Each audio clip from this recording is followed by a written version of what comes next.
The Lord be with you. And with your spirit. A reading from the Holy Gospel according to Mark. Glory to you, O Lord. The chief priests and the scribes and the elders sent to Jesus some Pharisees and some Herodians to catch him out in what he said.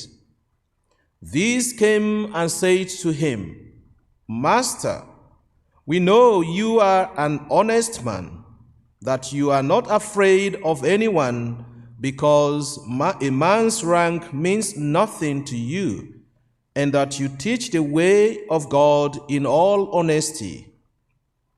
Is it permissible to pay taxes to Caesar or not? Should we pay? Yes or no?" Seeing through their hypocrisy, he said to them, "Why do you set this trap for me? Hand me a denarius and let me see it." They handed him one, and he said, "Whose head is this? Whose name?" "Caesar's," they told him. Jesus said to them, "Give back to Caesar what belongs to Caesar, and to God what belongs to God." This reply took them completely by surprise.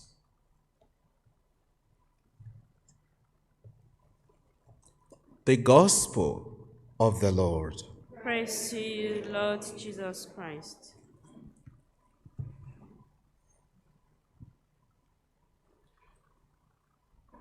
Today from yesterday we entered the 9th week in ordinary time. That's why the color of the vestment and the altar has to change to green. As you know, green is a symbol of life. And this is going to continue for a while until we begin another season again, which will be, the next season will be the season of Advent, which will be sometime around November. You can see how fast time is going. We just finished one Advent. We are heading towards another already. Today I want to reflect on one part of the first reading of today from the letter of St. Peter. It says, think of the Lord's patience as your opportunity to be saved. Think of the Lord's patience as your opportunity to be saved. The whole world at the moment is under partial or total lockdown, as the case may be, due to this pandemic caused by coronavirus. And we all are looking forward. We are waiting patiently. We are hoping and we are longing for that day when life will once again return back to normal. When we can live our life the way we used to live before this happened. And I can tell you, some people have discovered new talents in themselves during this period of lockdown, because many have spent more time together with their families.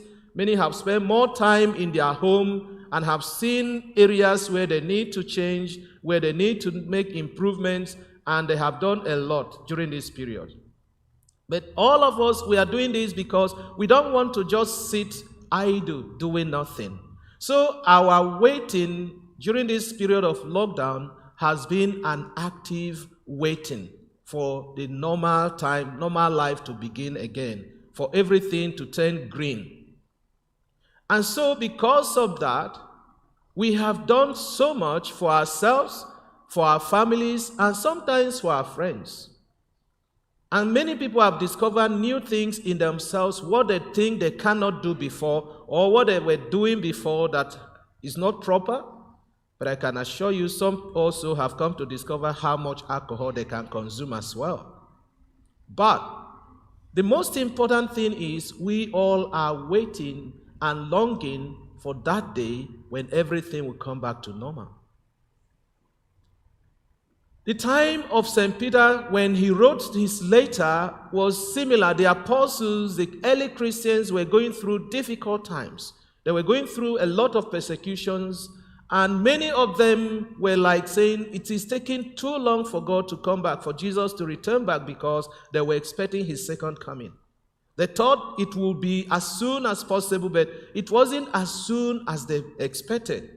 And St. Peter had to write a letter to tell them not to lose patience, to be patient, and to use this as their opportunity to be saved. Sometimes we wonder why people we think are wicked or bad people or people who do bad things live longer, and those whom we think are wonderful people die very young. And we begin to wonder, does it really pay to be bad to be good? Sometimes God do allow people like that to live longer so that he gives them each day, he gives them new opportunity to change and to be saved, because it is not his desire that anyone should perish.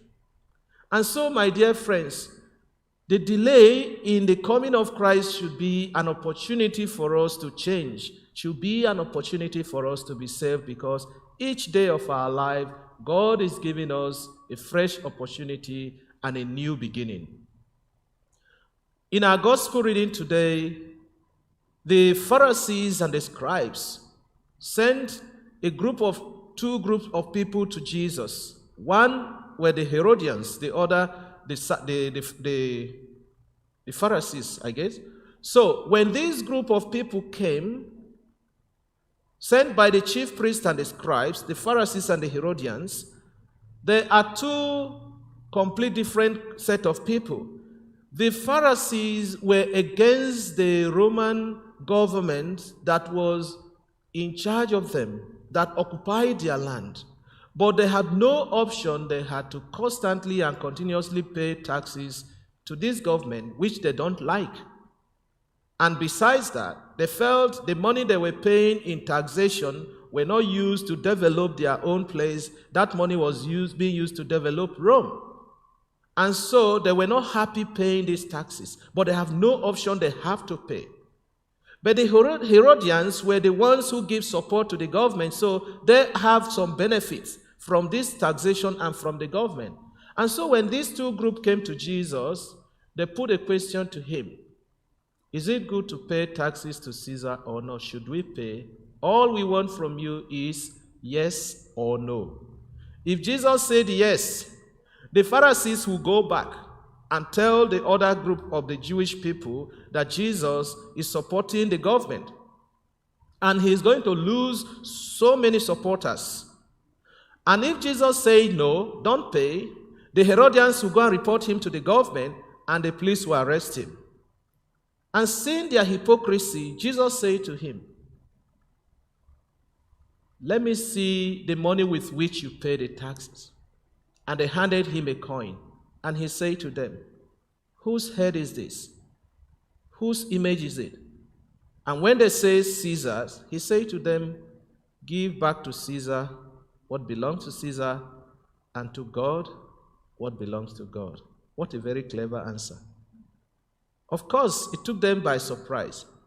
But Jesus indirectly is asking them, whose image are you? Just like he's asking us today, whose image are you? In our simple catechism, we're taught that we are made in the image and likeness of God. And if you are made in the image and likeness of God, then give back to God what belongs to God. Give to Caesar the image of Caesar, and give to God the image of God. So the answer Jesus gave them was much deeper and far beyond what they were expecting. He went beyond ordinary paying of tax to their own daily lives. Who are you loyal to? If you are image of God, if you are made in the image and likeness of God, then your whole life, not just your money, your life, whatever you have, whatever you are, belong to God and must and should be given to God.